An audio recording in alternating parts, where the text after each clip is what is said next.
আজ এনসিপির প্রথম বছর পূর্তি 2025 সালের এই দিনে তারা দল গঠন করেছিল ন্যাশনাল সিটিজেন পার্টি।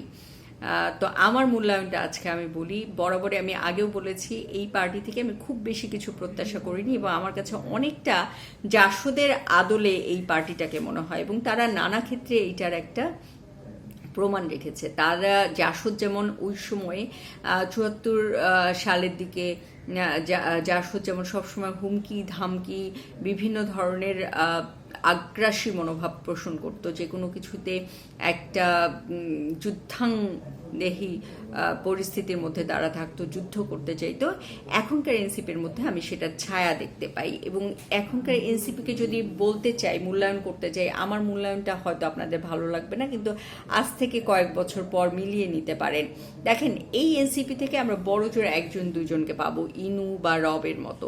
এর বেশি কিছু প্রত্যাশা করা ঠিক হবে না এবং তারা অলরেডি এনসিপি নিজেকে যে পরিমাণ বিতর্কিত করেছে এবং ভবিষ্যতে করবে, এবং তারা আসলে পরিবর্তনের কথা বলে নিজেরাই নিজেদেরকে পরিবর্তন করতে পারেনি। তারা আসলে হাসিনার সময়ের আমলের যে পরিবর্তনের কথা বলেছে বা বাংলাদেশের রাজনৈতিক যে কালচার সেটাকে যে পরিবর্তন করতে চেয়েছে, তারা নিজেরাই পরিবর্তন হয়নি, তারা ওই কালচারটাকেই বিলং করেছে। এইটা হচ্ছে সব থেকে কনফ্লিক্ট তাদের এবং এ কারণেই তাদের জন্য খুব জটিল এবং তাদেরকে সবসময় পরগাছা একটু বেশি বলে ফেললাম। তারপরে বলি যে পরগাছা কি, অন্য গাছের উপর যে গাছটা অন্য গাছটার উপর থেকে নিজের জীবন ধারণ করে। তো এনসিপিকে আসলে আমি দেখতে পাই যে এভাবে জীবন ধারণ করতে হবে। তবে এখনও সময় ফুরিয়ে যায়নি। তাদের মধ্যে অর্থনৈতিক অস্বচ্ছতা আছে, তাদের মধ্যে পাওয়ার এক্সারসাইজের বিষয় আছে এবং তাদের সব থেকে কথা হচ্ছে ব্যক্তি জীবনে তাদের প্রচুর অস্বচ্ছতা আছে। এখন এই সব নিয়ে আপনি যখন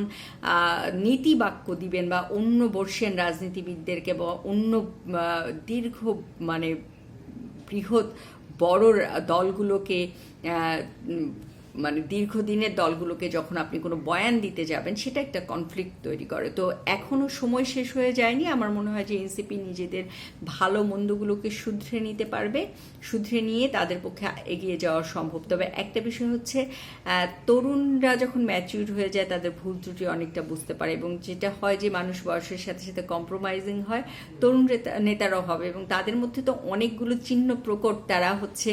তারা অনেক, তাদের যে দুর্নীতির অভিযোগগুলো আসছে সত্য মিথ্যা একসময় জানা যাবে এবং তাদের যে আচরণ, তাদের যে ওঠা বসা, তাদের সম্পর্কে যেগুলো শোনা যায়, তাতে খুব বেশি আশাবাদী হবার তো কিছু আমি দেখি না। তারপরেও দেখা যাক যে তারা ভবিষ্যতে নিজেদেরকে শুধরে নিয়ে ভালো কিছু দেশকে উপহার দিতে পারে কিনা, এটা তাদের জন্য চ্যালেঞ্জ। আমার মনে হয় যে অন্যকে পরিবর্তন করবার কথা বলার আগে নিজেদের পরিবর্তনটা করা খুব জরুরি।